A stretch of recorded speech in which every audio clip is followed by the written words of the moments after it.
Le centre Saint-Paul de Natitengo a été théâtre d'un grand événement de remobilisation des cadres et élus de l'Union progressiste Le Renouveau de la 3e circonscription électorale ce samedi 9 mars 2024. Le top de cette journée de réflexion a été donné par le président de la commission d'orientation et de supervision qui a invité tous les participants à une échange participative dans le respect mutuel, tout en rappelant les objectifs de cette rencontre. Chers camarades, chers membres des différentes coordinations d'arrondissement et de communes, notre mobilisation et notre présence ce jour sont les témoignages éloquents de notre engagement pour une union progressiste, le renouveau toujours vivant, plus fort et plus solide malgré les tumultes divers. Je suis donc très heureux de nous voir aussi nombreux à cette importante rencontre qui constitue une étape cruciale dans notre marche vers la victoire. Je voudrais d'ores et déjà adresser mes félicitations aux camarades membres du comité ad hoc pour la qualité de l'organisation que nous venons de voir, ainsi qu'à nous tous pour les résolutions que nous prendrons d'ici peu. Chers camarades, d'un instant à l'autre, nous allons démarrer nos échanges de façon participative dans un esprit de fraternité, de camaraderie et de respect mutuel sous la direction d'un présidium qui sera mis en place tout à l'heure. L'objectif de la présente rencontre est de remobiliser et de motiver les militants de la 3e circonscription électorale. Des communications suivies de débats sur les thèmes mémorables ont été abordés avec enthousiasme. Les objectifs du parti Union progressiste Le Renouveau, les droits et devoirs des militants, la révision du code électoral au Bénin, les nouveaux défis et enjeux. L'un des thèmes, comme vous l'avez dit, c'est bien les objectifs du parti UP Le Renouveau et les droits et devoirs des militants. Nous avons choisi ce thème juste pour remobiliser un peu les militants, leur rappeler les objectifs et orientations du parti, leurs droits et devoirs, sachant que nous nous acheminons dans quelques mois, dans quelques années, vers de grands rendez-vous électoraux.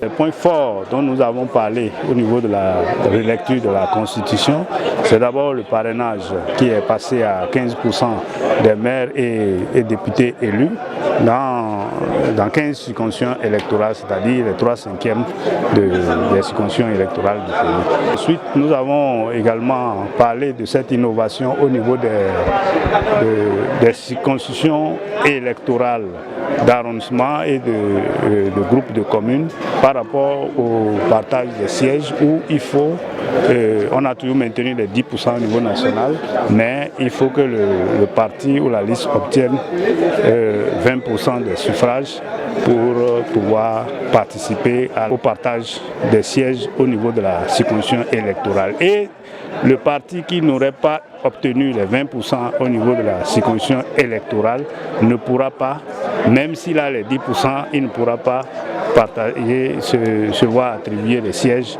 au niveau national dans toutes les autres circonscriptions électorales. Donc nous avons partagé toutes ces informations sous réserve que cette disposition soit approuvée par la Cour constitutionnelle. Cette série de communications pour permettre aux responsables à divers niveaux de mieux appréhender l'actualité du pays, mais aussi de mieux la transmettre aux militants à la base. Telles sont les attentes des leaders au thème de cette journée. À la fin, nous attendons à ce que tous les leaders qui sont ici réunis s'imprègnent davantage des orientations objectives du parti. Nous espérons que tous les leaders ici réunis se souviennent de leurs devoirs en tant que militants du parti, de leurs droits également en tant que militants du parti. Nous espérons que dès qu'ils vont retourner à leur base respective, qu'ils puissent faire la restitution, que ces thèmes nourrissent les échanges qu'ils auront avec les militants et les populations à la base. Nous espérons que, à travers donc ces retrouvailles, qu'ils se rendent compte que nous devons être plus unis, plus soudés pour aller vers les grands rendez-vous électoraux qui s'annoncent bientôt. Cette rencontre du donner et du recevoir était indispensable et devrait être pérenne, nous confie l'une des participantes. Cette séance à laquelle nous assistons aujourd'hui est une séance vraiment très importante et déjà je voudrais féliciter nos leaders pour avoir eu cette très belle idée d'organiser cette séance-là qui était vraiment nécessaire. C'est une séance du donner et du recevoir parce que nous avons eu beaucoup plus d'explications par rapport à la situation sociopolitique de notre pays, à tous ces problèmes-là, au vote du code électoral, à la révision de la Constitution. Et nous avons une communication aussi sur les devoirs de militants au sein de l'Union progressiste Le Renouveau. Donc c'est une activité qui est vraiment à saluer parce que nous sommes venus d'un peu partout, de toutes les communes de la 3e circonscription électorale, venus en retraite aujourd'hui ici à Nati Tengou. Et franchement, j'ai vraiment apprécié cette séance-là. Et j'aimerais vraiment que ça soit des séances à renouveler. Conscients de ce que le combat politique est un combat de longue haleine, les leaders et cadres de l'Union progressiste Le Renouveau poursuivent inlassablement par un travail continu et sans relâche leur détermination à réaliser leur grande ambition de tracer de nouveaux sillons d'une nouvelle circonscription électorale unie dans sa diversité pour une prospérité partagée par tous.